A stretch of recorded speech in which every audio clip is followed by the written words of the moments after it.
Yang jelas gini, sebagaimana juga kami di KPU RI, meskipun pemilu presiden dimungkinkan untuk terjadi putaran kedua dan memang tidak dilakukan karena memang putaran pertama sudah selesai, tetapi kami tetap menganggarkan waktu itu dan juga menyusun tahapan terkait dengan pelaksanaan pemilihan presiden putaran kedua. KPU DKI juga demikian, sama tetap mempersiapkan penganggarannya dan juga pelaksanaan tahapannya sampai putaran kedua. Nah itu pasti. Jadi yang jelas kalau nanti urusannya di tahapan pelaksanaan pilkada yang diatur oleh KPU daerah, dalam hal ini KPU DKI, tentu kalau misalnya terjadi itu dua paslon yang teratas yang akan dilibatkan. Tapi kita juga tidak berandai-andai karena bagaimanapun juga proses rekapitulasi juga kita tunggu nanti hasil dari rekapitulasi manual berjenjang yang dilakukan mulai dari tingkat PPK, kemudian di kabupaten kota sampai kemudian tingkat provinsi. Jadi keputusan KPU untuk ditetapkan dan apakah itu nanti akan ada putaran kedua atau tidak baru bisa dilihat dari situ. Tapi dari sisi perencanaan program dan tahapan serta penganggaran tentu sudah disiapkan. Nah, apa terkait dengan tudingan-tudingan macam-macam, KPU tidak dalam rangka berspekulasi untuk merespon apakah tudingan atau asumsi-asumsi semacam itu. Yang jelas kami tegaskan kepada jajaran kami di bawah, tadi juga sebagian sudah diupdate oleh Bu Betty terkait dengan komitmen kami di jajaran KPU baik provinsi maupun kabupaten kota untuk menyelenggarakan pelaksanaan pilkada dan baik, melayani pemilih dan juga peserta pemilu, termasuk komitmen untuk mengunggah C-hasil yang tadi sudah disampaikan salah satunya di DKI, progresnya kan juga di atas 95%. Jadi itu sebenarnya bentuk dari pertanggungjawaban KPU.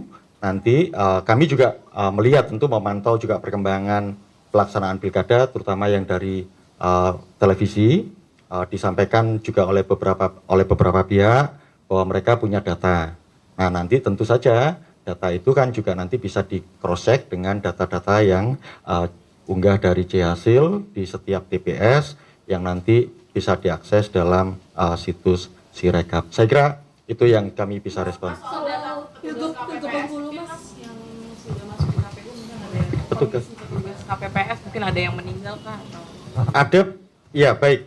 Kalau yang petugas penyelenggara memang ada beberapa informasi, tapi datanya masih kami rekap. Nanti hari Jumat kami akan berikan semua, tapi begini teman-teman.